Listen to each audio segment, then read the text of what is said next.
Good morning all of you. Today's book reading आपण start करूया. आपला आजचा सूत्र आहे, आपण बुक स्टार्ट केलेलं आहे तुकोबांची प्रेरणादायी जीवनसूत्रे. आजचं सूत्र आहे, आशयबद्ध वक्ता बना.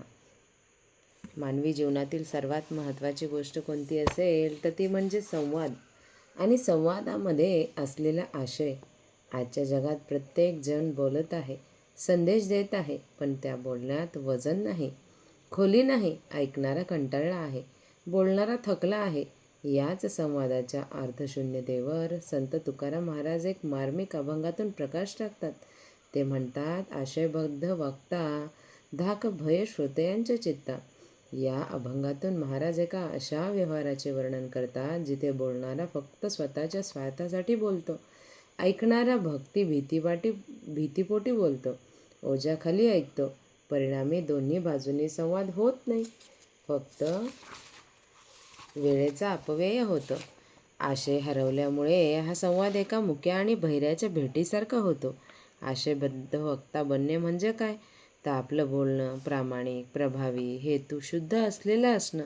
तुकाराम महाराज सांगतात की पोकळ बोलण्याची किंमत नसते, कारण मापाने गुणी तुका म्हणे रीती दोन्ही. जो वक्ता फक्त पैसे मिळवण्याच्या आशेने पोकळ गप्पा मारतो त्याच्या ज्ञानाचे माप रिकामे राहते, आणि जो श्रोता भीतीपोटी ऐकतो त्याची गोणीसुद्धा रिकामी राहते. ही शोकांतिका आजच्या पिढीला टाळायची असेल तर त्या प्रत्येक कृतीत आशय आणणे महत्त्वाचं आहे.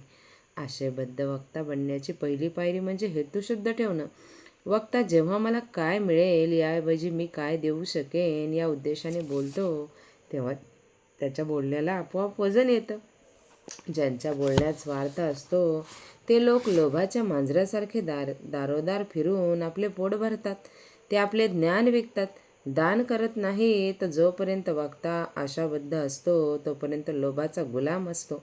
आपल्याला तो गुलाम बनायचं नाही, आपल्याला ज्ञान वाटायचं आहे. ज्या क्षणी तुम्ही तुमचा हेतू स्वार्थातून सेवेकडे वळवता त्याच क्षणी तुमचा शब्द सत्व प्राप्त करतो. तुकाराम महाराज म्हणतात, गातो तोची नाही ठावे, तोंड वासी काही द्यावे. म्हणजे या आशाबद्ध वक्त्याला आपण काय बोलतोय त्याचा गाभाच माहीत नसतो. तो फक्त तोंड उघडतोय कारण त्याला बदल्यात काहीतरी हवंय. आशाबद्ध वक्ता कधीही न वाचलेल्या पुस्तकांवर बोलत नाही, तो नेहमी अनुभवातून, अभ्यासातून आणि प्रामाणिक श्रद्धेमधून बोलतो. तुमचं शिक्षण, तुमचं बोलणं हे फक्त अक्षरांची आटी नसावी. तुमचं बोलणं तुमच्या जीवनातील अनुभवांचे सार असावे. महान वक्ते ते असतात जे बोलण्यापूर्वी कृती करतात. त्यांचं बोलणं त्यांचे विचार असते, कोणाचे अनुकरण असते. आशयबद्ध वक्ताही कधी श्रोत्याच्या मनात भीती निर्माण करत नाही, तो आत्मविश्वास निर्माण करतो. श्रोता जेव्हा धाक किंवा भीतीने ऐकतो तेव्हा तो ज्ञान घेत नाही, तो फक्त पाठ करतो. याउलट वक्ता जेव्हा प्रेमाने आणि तळमळीने बोलतो तेव्हा श्रोते स्वेच्छेने आनंदाने ऐकतात.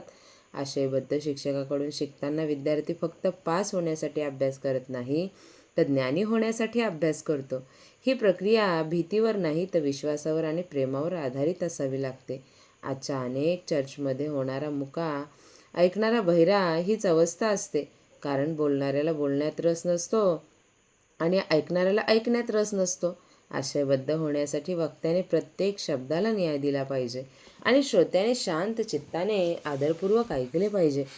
दोन्ही बाजू शुद्ध हेतूने वागतात तेव्हाच ज्ञान निर्मिती होते, नाहीतर वेळेचा आणि प्रयत्नांचा अपव्यय होतो. मी पण सोडा, मी बोलतोय हा अहंकार सोडा, माझ्या माध्यमातून सत्य बाहेर पडत आहे हा सेवाभाव ठेवा. तुकाराम महाराज म्हणतात, मी फक्त निरोपासाठी आलेलो आहे. स्वतःला माध्यम समजा, उद्देश निश्चित करा.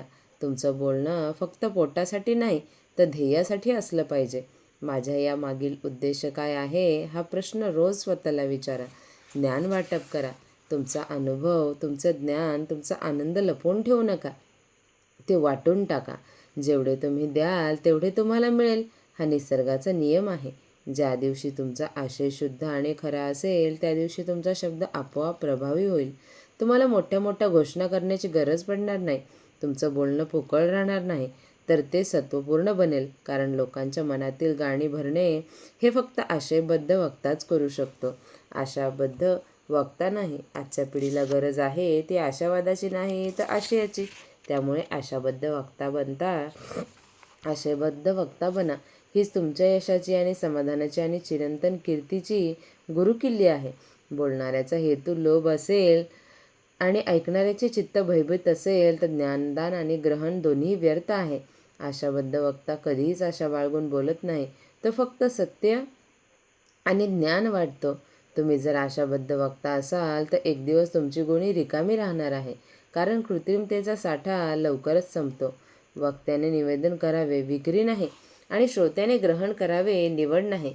लोभाची भूक घेऊन बोलणारा वक्ता मांजरासारखा दारोदार भटकतो, कारण सत्य आणि सेवा सोडून दिलेले ज्ञान कोणालाच तृप्त करत नाही. वक्ता मुका आणि श्रोता बहिरा ही संवादाची शोकांतिका आहे. यातून बाहेर पडण्यासाठी शुद्ध हेतू आवश्यक आहे. तुमचं बोलणं पोटासाठी नसावं, तर ते तुमच्या आत्म्यासाठी आणि ध्येयासाठी असावं. तुम्ही जर आशय नसेल तर जास्त बोलत असाल तर तुम्ही माप रिकामे करत आहात असं समजा. लोभ आणि भय यावरती आधारित व्यवहार क्षणिक असतो, पण सेवाभाव आणि सत्य यावर आधारित चिरंतन असतो. आशय नसेल तर बोलू नका, ऐकण्याची इच्छा नसेल तर ऐकू नका. संवादामध्ये प्रामाणिक राहा.